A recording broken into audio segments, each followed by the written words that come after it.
നെഞ്ചത്തോട്ടൊരു കുഞ്ഞിനെ എങ്ങനെയാണ് നെഞ്ചത്തേക്ക് തോളിൽ കമത്തിക്കിടത്തി തലയാണ കുഞ്ഞിനെ എടുത്ത് എൻ്റെ കയ്യിൽ കൊണ്ട് തന്നത് സിബി മലയിലാണ്. എനിക്ക് വലിയ ശക്തിയാണ് ഒരു പെർഫോമർ എന്ന നിലയ്ക്ക് എനിക്ക് നേടി തന്നിട്ടുള്ളത്. എന്തിനും നന്ദി പറഞ്ഞൊരിക്കലും അവസാനിപ്പിക്കാൻ പറ്റില്ല. എൻ്റെ ജീവിതത്തിൽ ഒരു വലിയ ദുരന്തം സംഭവിച്ച് ഭാര്യ ഇവിടെ തിരുവനന്തപുരത്ത് ആശുപത്രിയിലും ഏതാണ്ട് 1.5 മാസം അച്ഛനെയും അമ്മയും പോലെ 2 പേരും ചോറും കറിയും ഒക്കെ വെച്ച് തന്ന ആ ദിവസങ്ങളൊക്കെ ഞാൻ നന്ദിയോടെ തന്നെ സ്മരിക്കുകയാണ്.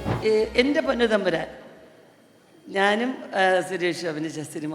സുരേഷ് ഒന്ന് വിളിക്കാവോ കേന്ദ്രമന്ത്രിയായിട്ട്? അങ്ങനെയൊന്നും ഇല്ലല്ലോ. അല്ല, ഞാൻ നേരത്തെ ബാവു എന്ന് വിളിച്ചു. ഒരുപക്ഷെ ഒരു വലിയ ഫ്രസ്ട്രേഷനിലേക്ക് എന്നെ കൊണ്ട് ചെന്ന് ചാടിച്ച ഒരവസ്ഥയാണ് എനിക്ക് പുതുതായി കിട്ടിയ ഉത്തരവാദിത്വം എന്ന് പറയുന്നത്. എൻ്റെ ഉള്ളിലൊരു ഡിപ്രഷനിലേക്ക് ഞാൻ പോകുന്ന തരത്തിലുള്ള എൻ്റെ ഒരു പാഷൻ എനിക്ക് സപ്രസ് ചെയ്യേണ്ടി വന്നു. Siby Malayil's Disciples in association with Ginger Media presents Happy Peanut Butter and Global Education Consultants.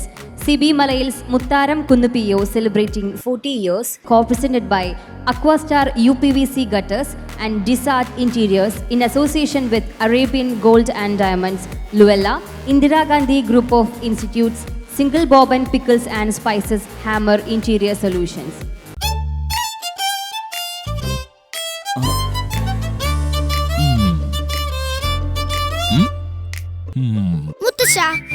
മുത്തച്ഛൻ ടാങ്ക് ഓടിച്ചിട്ടുണ്ടോ? ടാങ്ക് ഓടിച്ചിട്ടുണ്ടോന്നോ? മുത്തച്ഛനായിരുന്നു ടാങ്ക് ബറ്റാലിയന്റെ ക്യാപ്റ്റൻ. പീനട്ട് ബട്ടറാ. ഇനി എത്ര വേണമെങ്കിലും ബട്ടർ അടിക്കാം. കൊളസ്ട്രോളോ ട്രാൻസ്ഫാറ്റോ ഇല്ലാത്ത പീനട്ട് ബട്ടർ ഇപ്പോൾ 3 കിടിലൻ രുചികളിൽ. Happy peanut butter. നല്ല ഭാവിക്ക് നല്ല എഡ്യൂക്കേഷൻ വേണം. അത് വിദേശത്തു നിന്നാണെങ്കിൽ പിന്നെ ലോകം നിങ്ങളെ തേടിയെത്തും. 30 വർഷത്തിലേറെയായി ഈ ലക്ഷ്യം നിറവേറ്റാൻ ഒപ്പമുണ്ട് ഗ്ലോബൽ എഡ്യൂക്കേഷൻ. നമ്മുടെ പല സെലിബ്രിറ്റീസും വിദേശത്ത് പഠിക്കാൻ പോയത് ഗ്ലോബലിലൂടെയാണ്. Global educational consultants. Be a global citizen. Aquastar പാത്തികളും ക്ലാമ്പുകളും. Aquastar rain water pipes. മറ്റെല്ലാം ചുമ്മാ. മലയാളത്തിന്റെ ആക്ഷൻ ഹീറോ മലയാളികളെ ത്രസിപ്പിച്ച് മുന്നേറുമ്പോൾ സിബി മലയിൽ ചിത്രത്തിൽ സൗമ്യരൂപനായി നിറഞ്ഞാടിയ നമ്മുടെയൊക്കെ പ്രിയപ്പെട്ട നടൻ. മലയാളത്തിൻ്റെ ആക്ഷൻ ഹീറോ, ഏറെ പ്രിയപ്പെട്ട ഭരത് സുരേഷ് ഗോപിയെ ഏറെ സ്നേഹത്തോടെ ഈ വേദിയിലേക്ക് ക്ഷണിക്കുകയാണ്.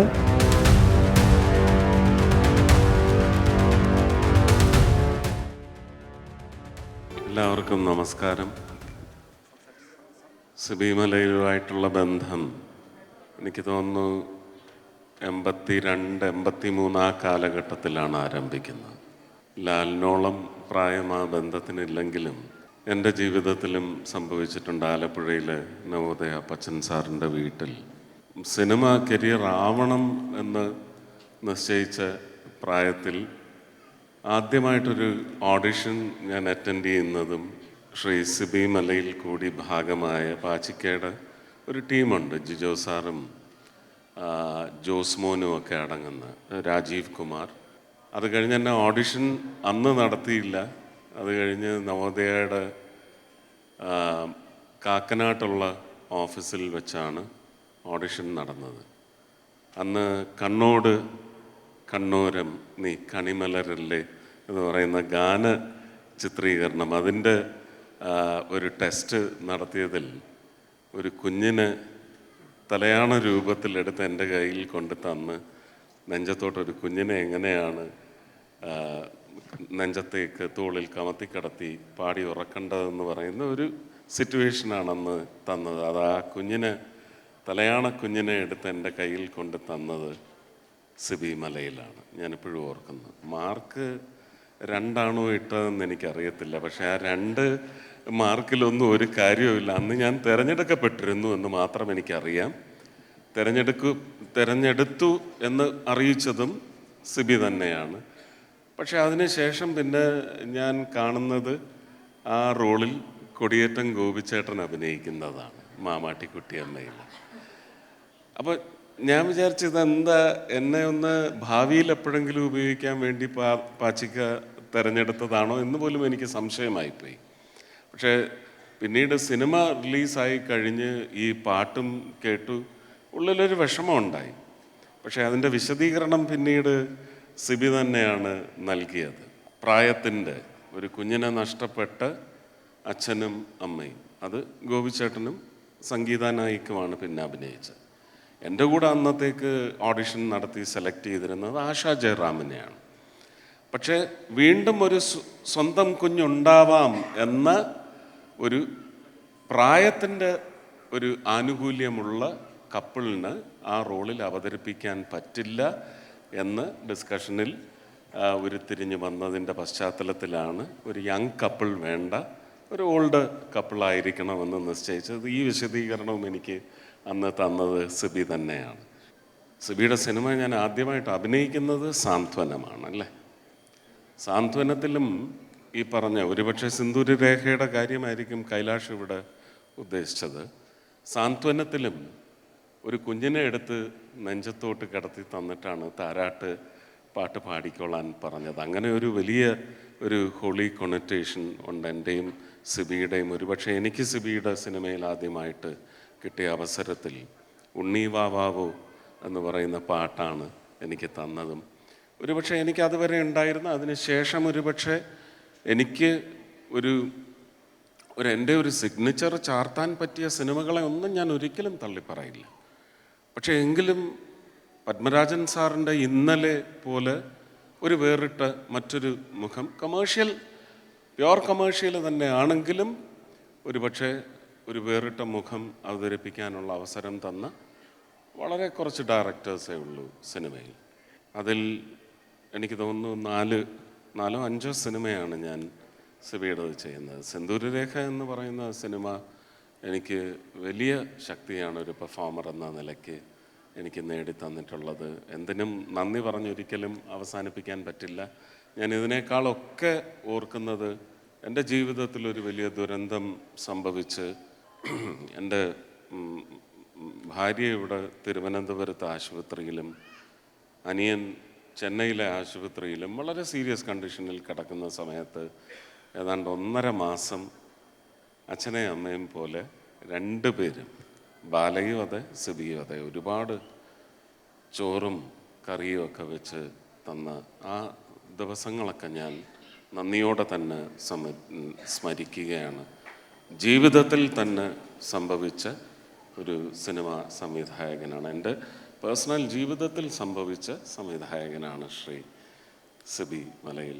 ഞാൻ ഒരുപക്ഷെ സിബി ഏട്ടാന്ന് വിളിക്കേണ്ട ഒരു അവസ്ഥയുണ്ടെങ്കിൽ പോലും അന്ന് മുതലേ സിബിന്ന് വിളിച്ചു പോയതിൻ്റെ ആ ഒരു കണ്ടിന്യൂവേഷൻ ഇപ്പോഴും മുന്നോട്ട് ഞാൻ കൊണ്ടുപോകുന്നത്. സിബി എന്ന് വിളിക്കുമ്പോഴും എനിക്ക് ഒരു ജ്യേഷ്ഠ സഹോദരനോടുള്ള സ്നേഹം തന്നെയാണ് ഉള്ളത്. ബാലയ്ക്കും സിബിക്കും അവർ അനുഗ്രഹീതരാണ്. അവരുടെ കുടുംബത്തിലെ അവരുടെ മക്കളായാലും ശരി തന്നെ, കൊച്ചുമക്കളായാലും ശരി തന്നെ അനുഗ്രഹീതരാണ് എന്ന് സന്തോഷത്തോടെ മാത്രം ഓർക്കുന്നു. എല്ലാ കാര്യങ്ങൾക്കും എൻ്റെ കുടുംബത്തിൽ വന്ന് പങ്കുചേരുന്ന ഒരു സിനിമ സുഹൃത്തു കൂടിയാണ്, സഹോദരൻ കൂടിയാണ് സിബി മലയിൽ. ആയുരാരോഗ്യ സൗഖ്യത്തിന് വേണ്ടി പ്രാർത്ഥിക്കുന്നു. എല്ലാ നന്മകളും നേരുന്നു. നന്ദി. താങ്ക് യു സുരേഷ് ഏട്ടാ. ആദരവ് ഏറ്റുവാങ്ങുന്നതിന് വേണ്ടി സിബി സാറിനെ വേദിയിലേക്ക് ക്ഷണിക്കുന്നു.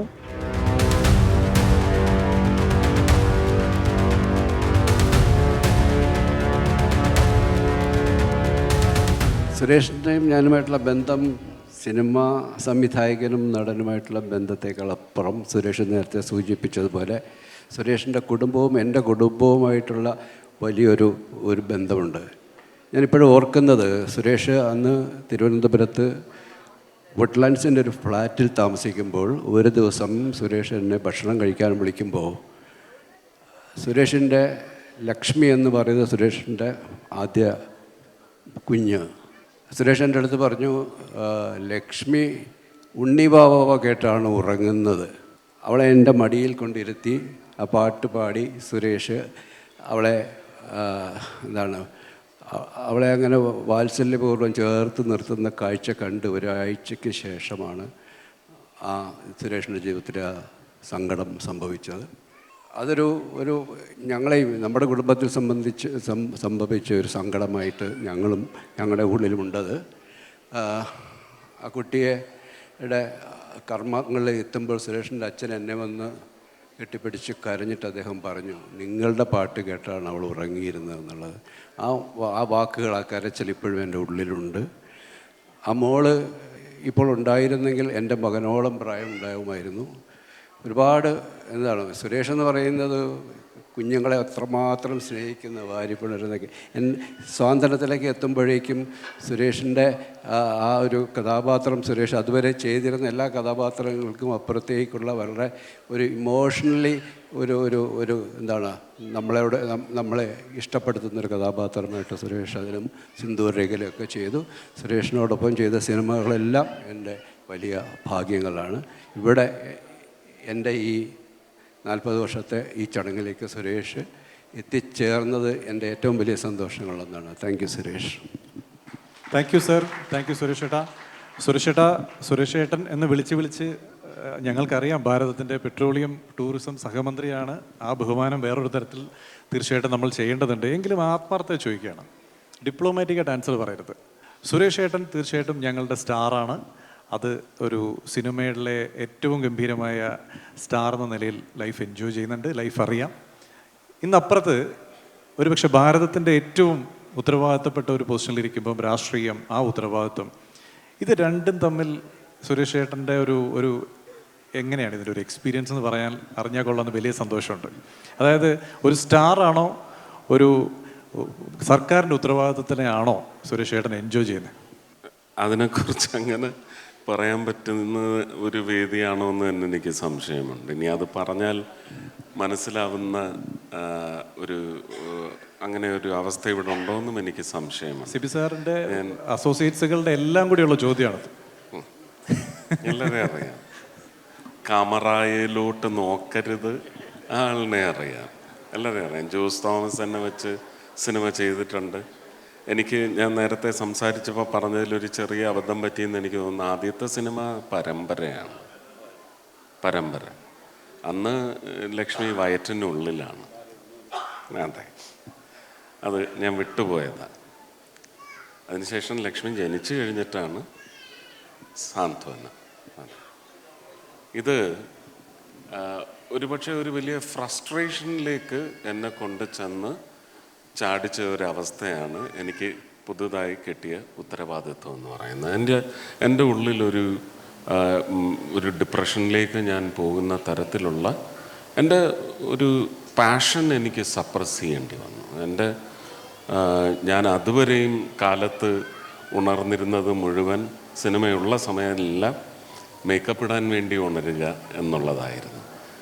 മേക്കപ്പ് ഇടാനേ അല്ല ഉണരുന്നത് എന്ന് പറയുന്ന ദിവസങ്ങളാണ് കഴിഞ്ഞ ജൂൺ 10-ാം തീയതി 2024 ജൂൺ 10-ാം തീയതി മുതൽ മേക്കപ്പ് ഇടാൻ വേണ്ടിയല്ല ഞാൻ ഉണരുന്നത് എന്ന് പറയുന്ന എന്നെ ഡിപ്രഷനിലേക്ക് തള്ളുന്ന ഒരവസ്ഥയുണ്ടായിട്ടുണ്ട്. അതിൽ ചില കാർക്കശ്യങ്ങളും കർശനതകളും ഒക്കെ ഉണ്ടായിരുന്നെങ്കിലും പിന്നീട് രണ്ടാമത്തെ നേതാവ് അതിനകത്ത് ഇളവുകൾ നൽകി.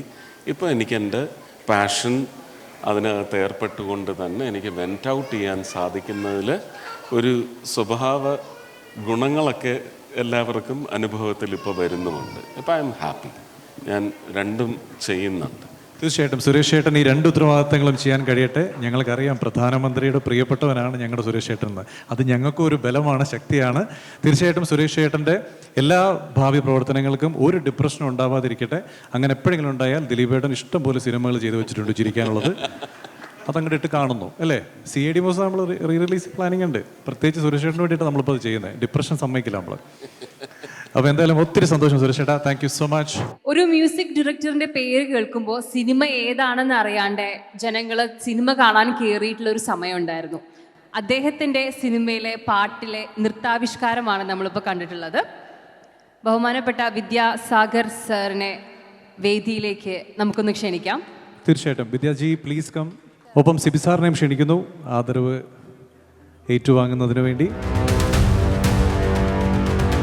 ഒപ്പം സാറിൻ്റെ തന്നെ സിനിമകളിലെ സംഗീത സംവിധായകരായ ഔസേപ്പച്ചൻ സാർ, മോഹൻ സിത്താര, വിദ്യാധരൻ മാസ്റ്റർ, ഗോപി സുന്ദർ, അൽഫോൺസ് എന്നിവരെയും വേദിയിലേക്ക് ക്ഷണിക്കുകയാണ്.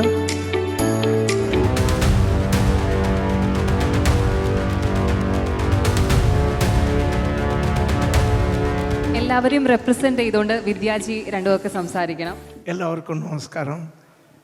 ഇന്ന് ഈ വേദിയിൽ to be present here, I feel so nice, so happy.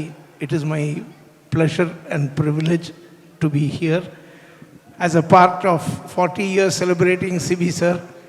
So CB sir ne enakku mumbottu arinja ethriyo per vanittu they have told so many beautiful memories, but my memories will be very musical. My association with CB sir is almost now 28 years. So Pranaya Varnangal was our first film.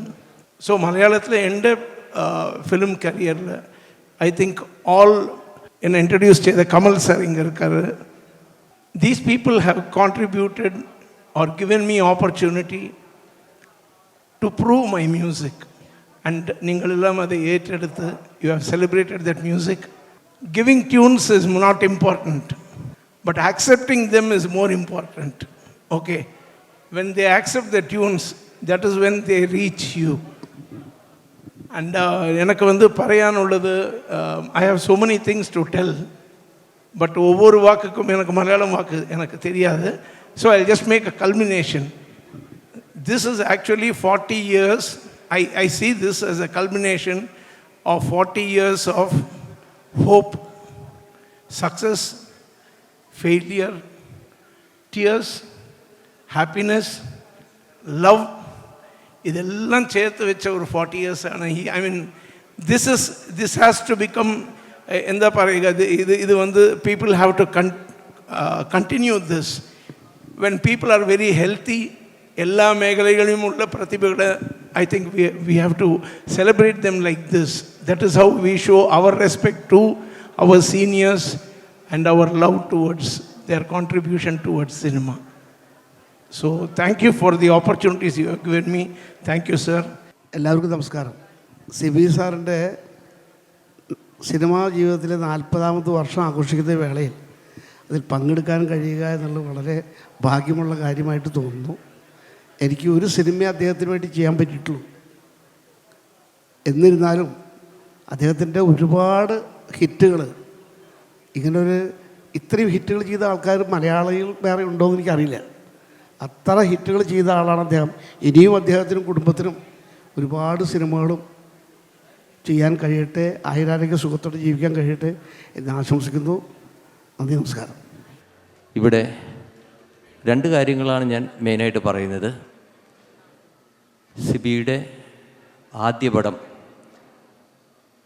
മുത്താരം കുന്നുപിയോ, അത് സിബിക്ക് ഓർമ്മയുണ്ടോയെന്ന് അറിഞ്ഞുകൂടാ.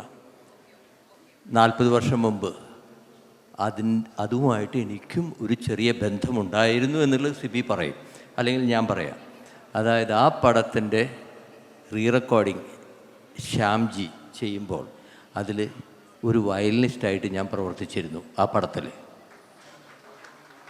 അന്ന് എൻ്റെ പടത്തിൻ്റെ ആദ്യ പടം കാതോട് കാതോരം പാട്ടുകൾ റെക്കോർഡ് ചെയ്തിട്ടുണ്ട്, വേറെ ഒന്നും ആയിട്ടില്ല, ഷൂട്ടിങ്ങൊക്കെ നടക്കുന്നേ ഉള്ളൂ. ആ സമയത്താണ് മുത്താരം കുന്നുപിയുവിൻ്റെ റീറെക്കോർഡിങ് നടക്കുന്നത്. അതിന് ഞാനിത് വായിച്ച് ഒരുപാട് പടങ്ങൾ നമ്മൾ വർക്ക് ചെയ്യുമ്പോൾ നമ്മൾ നോക്കി കാണും. പക്ഷേ ഈ പടത്തിൽ എന്തോ ഒരു വല്ലാത്തൊരു പ്രത്യേകത, മലയാള സിനിമയ്ക്കൊരു പുതിയ മുഖം ഈ പടത്തിലൂടെ എനിക്കന്ന് അനുഭവിച്ചറിയാൻ പറ്റി. അപ്പോൾ അതെൻ്റെ മുഖത്ത് കാണുന്നുണ്ടായിരിക്കാം. അതുകൊണ്ട് സിബി റെക്കോർഡിങ്ങിനിടയ്ക്ക് എൻ്റെ അടുത്ത് വരുന്നു, ഞങ്ങളുടെ വയലിൻ ഞാൻ വായിക്കുന്ന സ്ഥലത്ത് വരുന്നു, ഞാനായിട്ട് പരിചയപ്പെടുന്നു. അന്ന് ഞാൻ പറഞ്ഞു, സിബി അന്ന് ഞാനിത് ഗംഭീര പടമാണ്, എനിക്ക് ഭയങ്കര ഇഷ്ടമായെന്ന് സിബിയുടെ അടുത്ത് പറഞ്ഞു. ആ പടം ഹിറ്റായില്ലെങ്കിലും സിബി പിന്നീട് മലയാളത്തിലെ ഏറ്റവും മുൻനിരയിൽ നിൽക്കുന്ന ഒരു സംവിധായകനായി മാറി എന്നുള്ളതാണ് അന്ന് സിബിയും ഞാനും തമ്മിൽ ഉണ്ടായ സംസാരത്തിൻ്റെ ഒരു ഭാഗമായിട്ട് ഞാൻ എടുക്കുന്നത്. കാരണം അന്നേ എനിക്ക് സിബീനെ ആ പടത്തിലൂടെ എനിക്ക് മനസ്സിലാക്കാൻ സാധിച്ചു.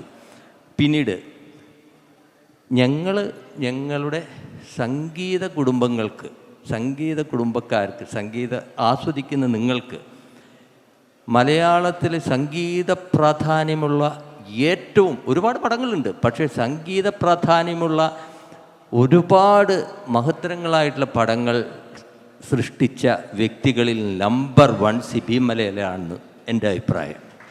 അതിന് സംശയമില്ല.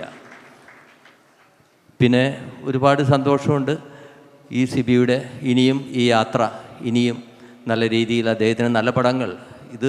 ഇതൊന്നൊരു വയസ്സായ കാലമൊന്നുമല്ല. ഇന്നത്തെ കാലത്ത് നമ്മൾ ഇൻ്റർനാഷണൽ സിനിമ നോക്കിക്കഴിഞ്ഞാൽ 90 വയസ്സായാലും സിനിമ ചെയ്യാം.